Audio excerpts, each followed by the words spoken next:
evolution, awesomely cool.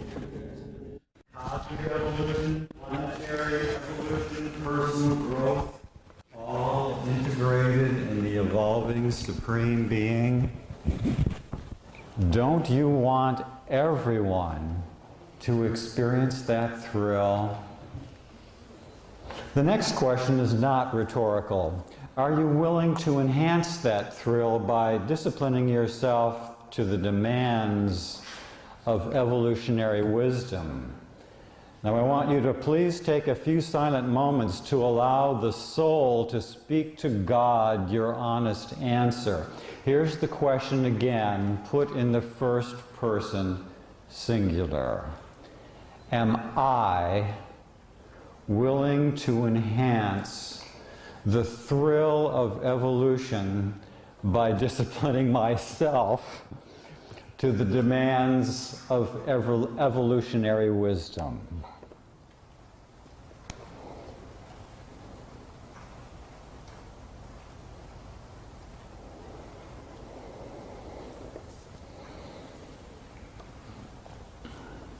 Here come two more occasions for silence.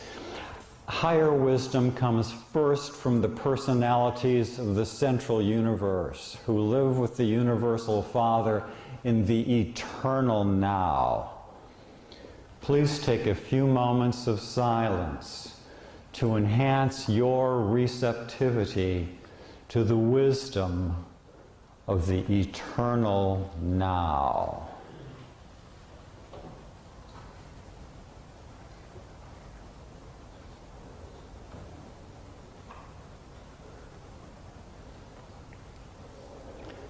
Higher wisdom comes second from the realm of the Supreme Being, the past, present, future of evolution.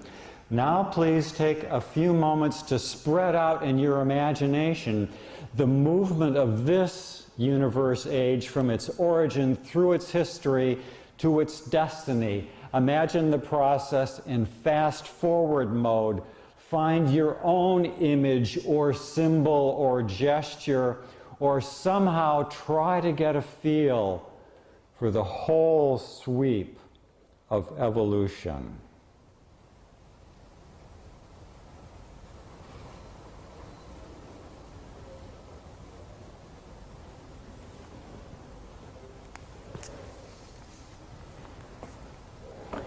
These two sources of wisdom weave together. We are children of our universal Father, from whom we have our personality and indwelling spirit. For the rest, we are children of our Mother, the Supreme. Power up. I want everyone to leave this session with more integrated power. Just think of all your powers of mind, soul, and body, and see how the Supreme is involved in our growth. The Supreme is God in time. I'm quoting. His is the secret of creature growth, and the final fruits of all finite growth are power controlled by mind, through mind by spirit, by virtue of the unifying and creative presence of personality. When we are ready to control the power of our lower nature, ready for self-mastery, Jesus shows us how. By the old way, you seek to suppress, obey, and conform to the rules of living. By the new way, you are first transformed in your inner soul by the constant spiritual renewing of your mind. And so are you endowed with the power of the certain and joyous performance of the gracious, acceptable, and perfect will of God. As we turn to the Spirit of Truth, which is just like Jesus except for his body, we can remember Jesus' connection with the Supreme. In passing through the experience of revealing the seven master spirit wills of the Trinity, the Creator's Son has passed through the experience of revealing the will of the Supreme. In this universe age, Jesus reveals the Supreme. We also have our creative Mother Spirit to help us grow, and remember that she too is connected with the Supreme. All spirit influences are one, being the ministry of God the sevenfold in and to the creatures of the grand universe. And as we grow in appreciation of and receptivity for this unifying ministry of the Spirit, it becomes, in our experience, the ministry of God the Supreme. As we labor for personal growth and planetary progress, we find that things usually go slowly. There are two reasons why evolution is usually slow. First, because we are part of the whole. Our one-to-one relationships take place within a larger whole or totality. I quote, "The Paradise Trinity, like the Supreme Being, is only concerned with the total planet, total universe, total super universe, total grand universe." Here is a quote about part and whole that explains our evolutionary experience. The fatherhood of God and the brotherhood of man present the paradox of the part and the whole on the level of personality. God loves each individual as an individual child in the heavenly family. Yet God thus loves every individual. He is no respecter of persons, and the universality of His love brings into being a relationship of the whole, the universal brotherhood. Let's interrupt this quote. Why is there a paradox here? Because as individual personalities, we are of infinite value.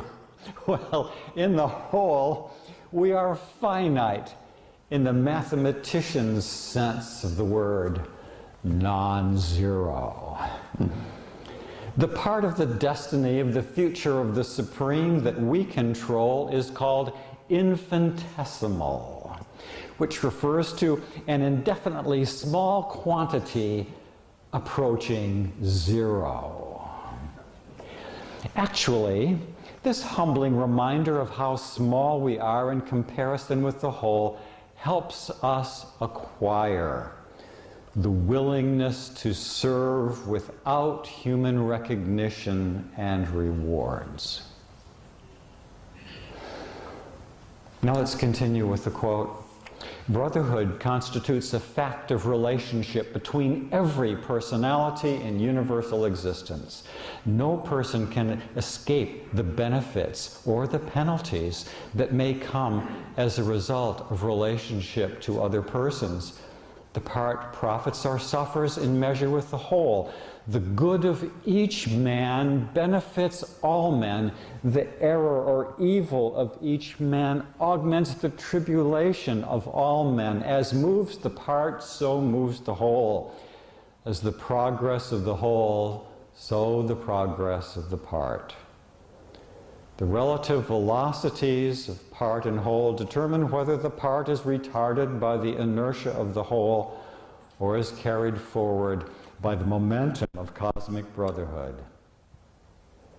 The second major reason why evolution takes so long has to do with rules of sequence. To understand them, begin with a truth of eternity. Time is not reckoned on paradise. But the sequence of successive events is inherent in the concept of those who are indigenous to the central aisle. There are examples of rules of sequence in time. When physical conditions are ripe, sudden mental evolutions may take place. When mind status is propitious, sudden spiritual transformations may occur. When spiritual values receive proper recognition, then cosmic meanings become discernible. In other words, there are sequences that are inherent on paradise where there is no consciousness of time, and these sequences imply, some of them imply, necessary conditions of progress in an evolutionary world. X has to be in place before Y can follow. Wisdom requires more than patience. Revealed religion is excellent as well as genuine. It takes cosmic insight to motivate epical maturity.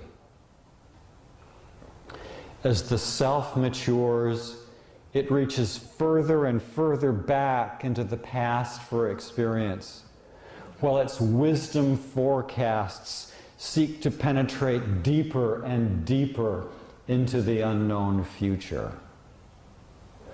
We can reach back to the lessons of previous epical revelations and forecast the next 1,000 years of the mission of the Urantia book. Then we can attempt to contemplate the affairs of each generation as they are designed to fit into the mosaic of the age in which they occur. For students of the Urantia book, the most important rule of sequence governs our truth sharing as we help people enter the kingdom and advance in it. I call it the Receptivity Principle. Teach at the level that fits the other person's receptivity. Present entry-level truth before giving advanced teachings. Following this rule, we do not complicate the other person's evolution, but promote it. Here is what Jesus told Simon and the apostles. Go then, Simon, teaching and preaching the kingdom, and when you have a man safely and securely within the kingdom, then is the time when such a one shall come to you with inquiries to impart instruction having to do with the progressive advancement of the soul within the divine kingdom. That night Jesus discoursed to the apostles and said in part, when you enter the kingdom, you are reborn. You cannot teach the deep things of the Spirit to those who have been born only of the flesh. First see that men are born of the Spirit before you seek to instruct them in the advanced ways of the Spirit. Do not undertake to show men the beauties of the temple until you have first taken them into the temple. Entry-level truth is centered on the fatherhood of God and the brotherhood of man. But Jesus' gospel is also many-sided. It comprises a cluster of themes, including the indwelling spirit, worship and service, becoming like God, joy and liberty, eternal life, and doing the Father's will. The gospel message is not only for 2,000 years ago, it's for today. It's not only the fourth epochal revelation in contrast to the fifth epochal revelation. In part three, we learn this from a Melchizedek of Nebadon. All Urantia is waiting for the proclamation of the ennobling message of Michael. The hour is striking for presenting to Buddhism, to Christianity, to Hinduism, even to the peoples of all faiths, the living spiritual reality, the living spiritual reality of the gospel of Jesus. Disciplined respect for sequences is serious business. Salonia, the seraphic voice in the garden, tells us, never in all your ascent to paradise will you gain anything by impatiently attempting to circumvent the established and divine plan by shortcuts, personal inventions, or other devices for improving on the way of perfection, to perfection, and for eternal perfection. Jesus' great decisions restrained his use of the power at his disposal. With the Urantia book in our hands, we have a power we too need to use wisely. A new law of sequence comes into play as physical, mental, and spiritual layers are combined. A system needs balance, proportion, in order to sustain progress.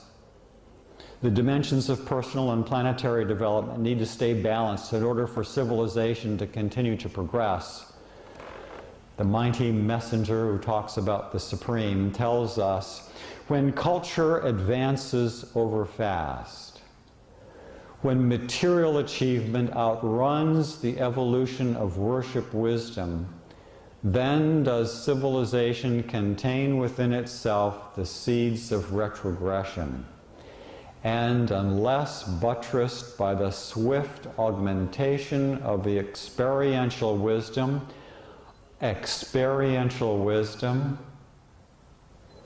such human societies will recede from high but premature levels of attainment, and the dark ages of the interregnum of wisdom will bear witness to the inexorable restoration of the imbalance between self-liberty and self-control. In other words, the world has in it a lot of cosmic insanity, lack of balance between material, intellectual, and spiritual development. That imbalance can get so extreme that we slide back into the chaos of foolishness and have to learn our lessons all over again.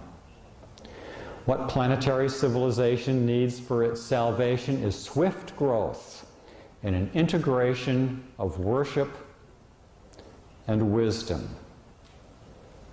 We think of the adjutants of worship and wisdom and of the integration of the functions of cosmic mind, causation, duty, and worship. As children of the Supreme, we naturally want to do our part. We want to follow the divine way of evolutionary wisdom for teachers of truth.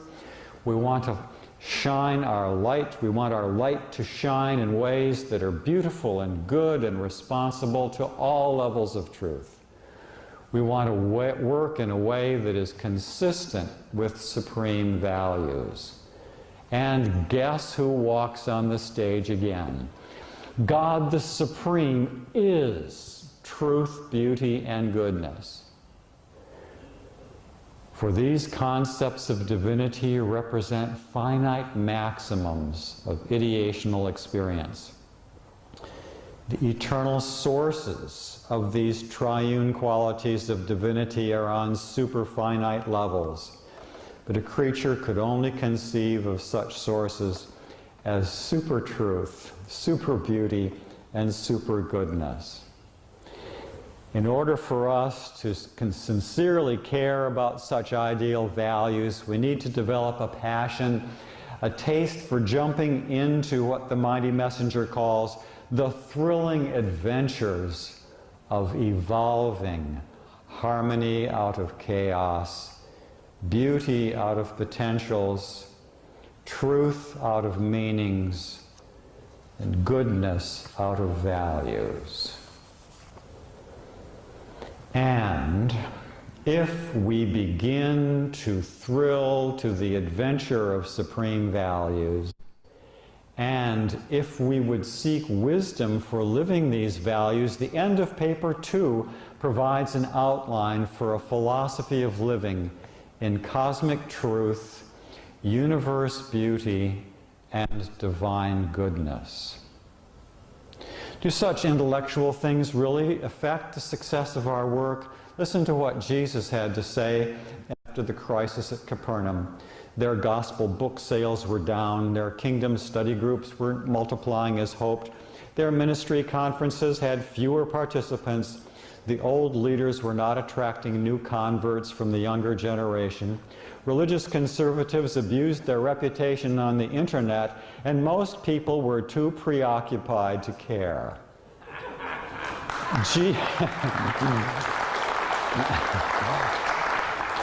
Jesus said, "Why do you languish in futile yearning?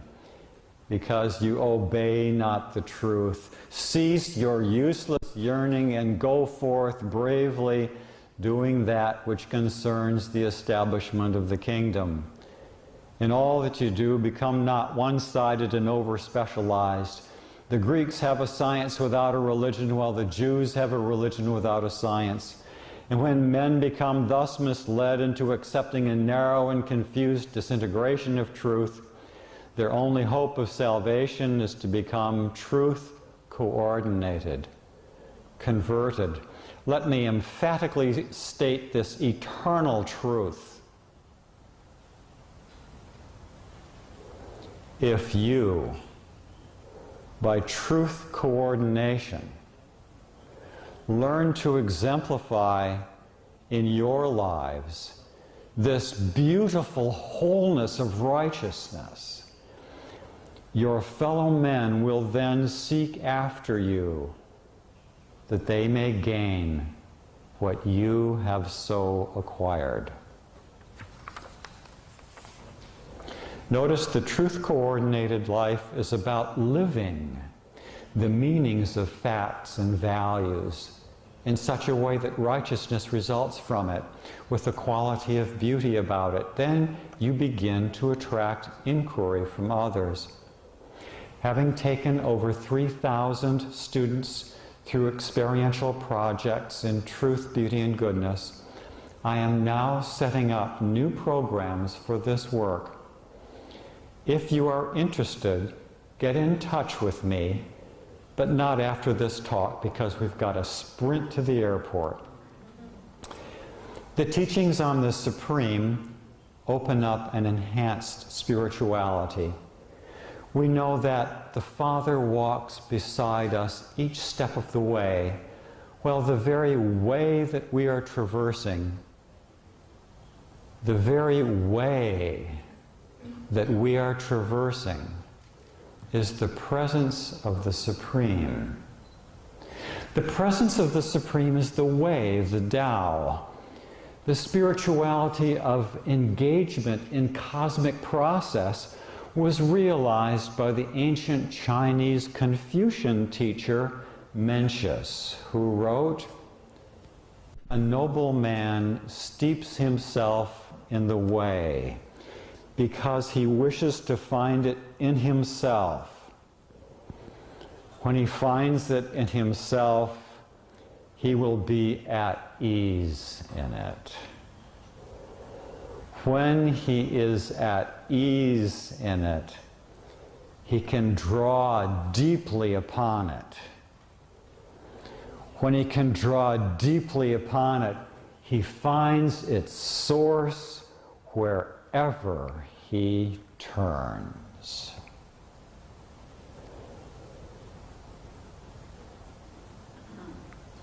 Wherever we turn, we find evolving material things, mind meanings, and supreme values. When we experience the whole of life through the dynamics of supreme value, we have a taste of supremacy, and we know the way to the Father, the way to the Father. After all, God is love, and love is the source, sum, and destiny of truth, beauty, and goodness. And God answers our prayer by giving us an increased revelation of truth, an enhanced appreciation of beauty, and an augmented concept of goodness. After the death of Adam and Eve, the culture of the second garden declined to the level of the surrounding peoples because it had not evolved. It was, in that sense, artificial. Reading and talking about big concepts in the Urantia book can also produce a somewhat artificial culture. If we are going to bring to our world the living spiritual reality of the gospel of Jesus, the living spiritual reality, there is no shortcut. We must be living prophets. If we want to be pioneers of a new age of religion, we must take the time to do the work needed to experience truth, beauty, and goodness as the Tao and as our way of living. We are being transformed. Our experience is often unfocused. The Supreme is the focalizer. We often go from one activity to the next without bringing our previous experience to completion in a suitable summary. The Supreme is the summarizer. And our own path often seems unconnected to others' paths, so we need the Supreme, the encompasser, to harmonize our diverse trajectories in what will eventually be a harmonious whole. Here's the quote: God the Supreme is the indispensable focalizer, summarizer, and encompasser of evolutionary experience. Finally, as we labor for planetary progress, we join Jesus in the repair shop as he focuses all his powers of mind, soul, and body on the task immediately in hand. Living like him, faithful in big things and small things. We love every family member, client, neighbor, and caravan traveler with a love that is not contingent on liking the person, knowing the person, agreeing with the person about God, Jesus, or the Urantia book. This is love for the anxious and downhearted, the souls who are hurt, torn, lost, or rebellious.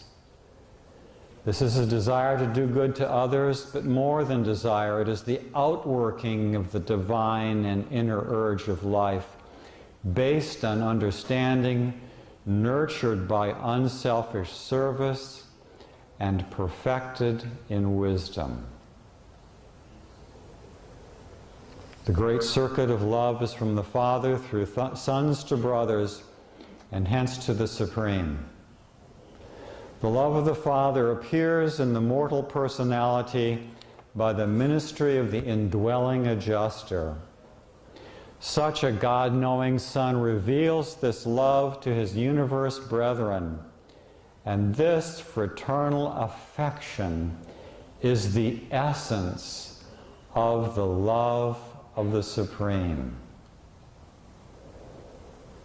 Man can discover the Father in his heart, but he will have to search for the Supreme in the hearts of all other men. I am grateful for every opportunity to search for and find the Supreme in your hearts.